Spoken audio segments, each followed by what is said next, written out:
Olá, meus irmãos, bom dia e que a paz de Cristo esteja sobre a vida, a casa e a família de cada um de vocês, em nome de Jesus. Que Deus possa estar lhes abençoando a cada dia. Hoje estamos retornando aqui com a nossa devocional. Ficamos uns dias aí sem, por causa de alguns problemas que nós tivemos, mas retornamos hoje aí e hoje falaremos sobre a lição de número 12, porque já estamos nela. Que fala sobre o Filho e o Espírito. E ao longo dessa semana aí vamos discorrer a respeito disso. Hoje a nossa meditação se encontra em Lucas capítulo 1, no verso 35. Lucas 1, verso 35, e ele diz assim, deixa eu abrir aqui porque eu saí, Lucas 1, 35.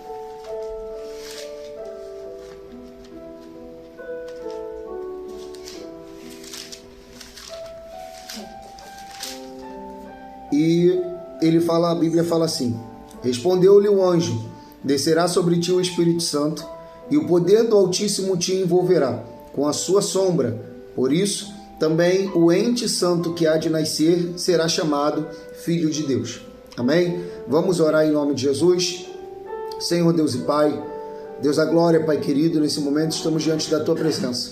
Espírito Santo, te peço, Senhor Deus da glória, para que o Senhor esteja conosco neste momento de meditação. Manifesta a Tua graça e a Tua glória sobre as nossas vidas. Encha-nos do Teu Espírito, Senhor Deus da glória, e que verdadeiramente possamos, Pai amado e querido, reinar em paz diante da Tua presença. Senhor, ensina-nos a respeito da Tua palavra. Pai amado, que o Senhor possa me usar, Senhor Deus da glória, e tomar cada vida e cada coração. Que cada um que ouvir essa palavra nesta manhã, Senhor Deus da glória, nessa tarde, nessa noite, possa vir a ter total e plena compreensão, Pai amado e querido, da Tua obra salvífica. E que possamos, Senhor Deus da glória, em nome de Jesus, adorar a Ti. Senhor Deus da glória, que assim essa palavra ela possa ir e surtir o efeito necessário pelo qual está sendo enviado sobre cada vida. Que assim seja cura, libertação, restauração, avivamento. Senhor Deus da glória, oramos a Ti e agradecemos. Amém e graças a Deus. Amém? Meus irmãos, vamos à nossa meditação. A palavra de Deus vem falando aqui para nós, em Lucas, no capítulo 35, um texto que é bem conhecido dentro da igreja, até porque fala sobre o momento da concepção de Jesus. O texto aqui ele vem dizendo: e respondeu-lhe o anjo, descerá sobre ti o Espírito Santo, e o poder do Altíssimo te envolverá com a sua sombra. Por isso também o ente santo que há de nascer será chamado Filho de Deus. Temos por base aqui na nossa meditação o seguinte: a concepção de Jesus foi obra sobrenatural do Espírito Santo. E é algo que nós precisamos entender. Nós não temos por base em nossa fé cristã, evangélica, acreditar que a obra que foi feita para o nascimento, para a geração de Jesus Cristo, tenha tido uma atuação humana nisso, tá? A obra que foi feita, ela foi feita exclusivamente pelo Espírito Santo. O Espírito Santo, a Bíblia fala que o Espírito Santo ele desceu sobre Maria, e descendo sobre Maria, ele envolveu ela com o seu Espírito, e tendo envolvido ela com o seu Espírito, ele fez algo ali sobrenatural. Por que sobrenatural? Porque está além daquilo que é natural. O que seria natural nessa obra? O natural nessa obra seria José, que era o seu noivo, e Maria, pós-casamento, eles, através do ato sexual, eles se envolverem, e nesse envolvimento vir a gerar um filho, assim como os irmãos de Jesus, assim como eu e minha esposa e eu temos nossos filhos, e assim como muitos outros diante dessa terra, assim como Adão e Eva, em que a Bíblia diz que Adão e Eva eles se relacionaram e tiveram filhos e filhas. Dentre eles nasceu, nomeados aí, Caim e Abel. E tantos outros testemunhos e situações que nós vemos na Bíblia, nós vemos dentro da nossa casa. A geração, a concepção natural é algo que vem do homem. É algo que é produzido através do homem. O homem, como eu explico para os meus filhos, ele tem a sua sementinha, a mulher tem a sua sementinha, as duas sementinhas juntas, elas se unindo, ela promove aí a concepção. Dentro dessa concepção, a ciência ela vai explicar que vai produzir dentro do óvulo ali, né, no óvulo ali, o primeiro a primeira célula, o zigoto, e aí vai crescendo, vai se desenvolvendo, e aí nós temos aí o período de tempo de concepção que nós tratamos em dias, semanas e meses, mas na questão da concepção de Jesus foi completamente diferente. Foi algo completamente sobrenatural e que, gente, é completamente impossível ao homem compreender essa concepção. A única coisa que nós temos compreensão disso é que foi algo sobrenatural. Nós temos aqui um texto de Deuteronômio 29, que a gente costuma usar muito para quando nós não temos a plena compreensão de algo. Eu estou em Êxodo, Deuteronômio 29. Só abri aqui porque eu não havia marcado, não tinha preparado esse texto para falar.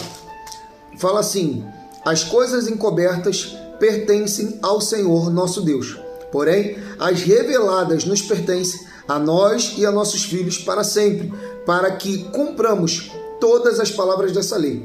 Então, existem coisas que não é que nós não podemos compreender, é que nós não temos como, não podemos no sentido de que nós não temos como estudar isso, mas a nossa mente, nosso intelecto, raciocínio, ele não vai conseguir chegar à total e plena compreensão disso. Hoje é muito difícil da gente conseguir compreender a vida como ela é feita, a vida como ela é formada, como ela é gerada. A gente consegue entender alguns conceitos, mas a gente não consegue ir profundo nesse conceito. E na questão de Jesus foi a mesma coisa. Não houve ação do homem para a concepção de Jesus. Até porque, se tivesse havido ação do homem, essa obra não seria perfeita. Se naquele momento ali o Espírito Santo ele tivesse esperado José e Maria se casarem, ele tivesse esperado eles terem a relação sexual, e após essa relação sexual Jesus ser concebido, Jesus teria nascido em pecado. Ele não seria santo, mas como ele foi uma obra única do Espírito Santo, ele vem a ser perfeito, assim como o casal original. Lá no Éden, quando Adão e Eva eles foram formados criaturas perfeitas. Eles pecaram, caíram, mas a sua formação é uma formação excelente.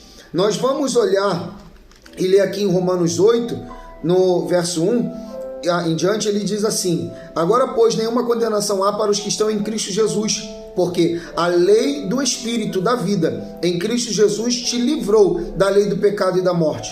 Porque o que fora possível à lei, no que estava enferma pela carne, isso fez Deus enviando o seu próprio Filho em semelhança de carne pecaminosa e no tocante ao pecado. E com efeito condenou Deus na carne o pecado, a fim de que o preceito da lei se cumprisse em nós, que não andássemos segundo a carne, mas segundo o Espírito. Porque os que se inclinam para a carne cogitam das coisas da carne, mas os que se inclinam para o Espírito das coisas do Espírito. Porque o pendor da carne dá para a morte, mas do Espírito para a vida e paz. Por isso o pendor da carne é inimizade contra Deus, pois não está sujeito à lei de Deus, nem mesmo pode estar. Portanto, os que estão na carne não podem agradar a Deus. Vós, porém, não estáis na carne, mas no Espírito, se de fato o Espírito de Deus habita em vós. E se alguém não tem o Espírito de Deus, esse tal não está nele. Se, porém, Cristo está em vós, o corpo, na verdade, está morto por causa do pecado, mas o Espírito é vida por causa da justiça. Se habita em vós o Espírito daquele que ressuscitou a Jesus dentre os mortos, esse mesmo que ressuscitou a Cristo dentre os mortos, vivificará também o vosso corpo mortal por meio do seu Espírito que em vós habita. Então, nós temos uma obra gloriosa feita pelo Espírito Santo, e essa obra gloriosa, ela não parou em Cristo, em Maria. Ela não parou naquele momento ali. Naquele momento em que Maria recebe o Espírito Santo, ela passa a ser o tabernáculo de Deus, e em Cristo nós nos tornamos tabernáculos de Deus. Cristo, ele habita em nós. Ele abriu aí uma porta para que nós pudéssemos nos tornarmos templo e morada do Espírito Santo de Deus. Então essa obra, tanto a obra da concepção quanto a obra da salvação, ela não depende de nós para acontecer. Ela depende exclusivamente do Espírito Santo de Deus. No Espírito de Deus, nós somos salvos. No Espírito de Deus, a obra da concepção ela foi feita sobre a vida de Maria. E essa obra, ela é vívida sobre as nossas vidas para nos fazer chegar até o Pai. Então, o que nós precisamos entender aqui é que a concepção de Jesus, ela foi uma obra sobrenatural, ela foi além do natural. É algo que não está no poder do homem, é algo que não está no domínio do homem. Então, é algo que nós não podemos agir para poder fazer acontecer. Igualmente, a nossa salvação. Eu não tenho poder sobre a salvação do homem. Eu não tenho poder para poder tornar o homem salvo ou lançá-lo no inferno. Eu não tenho poder para que, sobre as minhas obras, eu consiga alcançar o bem de Deus. Mas, em Cristo Jesus, na pessoa do Espírito Santo, eu alcanço redenção. Então, essa obra é a obra exclusiva e sobrenatural de Deus. E isso nós precisamos entender hoje sobre as nossas vidas. Isso nós precisamos entender para que venhamos a nos tornar perfeita igreja diante do Senhor. Porque quando nós falamos que essa obra teve participação de Maria, essa obra teve participação de José, essa obra tem participação do homem, nós invalidamos essa obra e diminuímos o poder da ação do Espírito Santo. Quando a gente fala que em questão de participação, não foi na concepção. Maria e José não tiveram parte na concepção de Jesus, no sentido de que eles tenham agido para que isso pudesse acontecer. Agora, eles tiveram parte na ação para que Jesus ele viesse a nascer. José, ele foi revelado por muitas vezes através do anjo por Deus, para que ele saísse de um lugar para outro, para que a vida de Jesus fosse preservada. Eles ajudaram para que Jesus crescesse saudável e tendo pleno conhecimento de quem ele era e de quem era o pai dele, de quem era o próprio Deus. E isso sim é uma obra que o homem fez, como nós fazemos hoje. Hoje nós pegamos uma pessoa que ela está completamente desviada de Deus, distante do Senhor.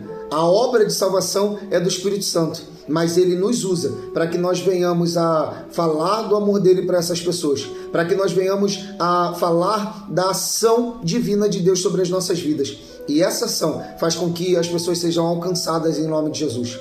Amém? Que Deus possa estar abençoando a todos em nome de Jesus. Vamos finalizar essa meditação de hoje e amanhã nós traremos aí mais uma meditação em João capítulo 1, verso 14, que fala: o Filho Eterno se encarnou em perfeita submissão ao plano trinitário. É uma meditação maravilhosa da parte de Deus para as nossas vidas. Vamos orar em nome de Jesus e finalizar esse momento de busca pelo Senhor Deus. Senhor Deus e Pai, nesse momento, diante da Tua presença, adoramos e exaltamos o Teu santo nome. Te peço em nome de Jesus para que o Senhor esteja conosco, se manifeste sobre as nossas vidas, trazendo, Senhor Deus, a glória a nós o conhecimento da Tua palavra a cada dia. Que o Teu Espírito Santo venha nos envolver e que a Tua glória, Pai amado e querido revelador, esteja sobre as nossas vidas de forma que venhamos a conhecer a Cristo a cada dia. Toma-nos em Tuas mãos, toma a nossa casa, a nossa família, esse homem e essa mulher, Pai amado e querido, que neste momento ouve essa meditação. E que Teu Espírito Santo ele possa ir e fazer com que essa obra, Senhor Deus, a glória, ela venha a ser vívida e evidenciada sobre essa vida, sobre essa casa e essa família em nome de Jesus. Assim oramos a Ti e agradecemos em nome de Jesus. Amém e graças a Deus. Amém. Deus abençoe em nome de Jesus. Que a graça do nosso Senhor e Salvador Jesus Cristo, o amor de Deus Pai e as doces consolações divinas Espírito Santo de Deus seja com cada um que aguarda e espera a vinda de Jesus e que todos juntos possamos dizer com fé, amém. Fiquem na paz.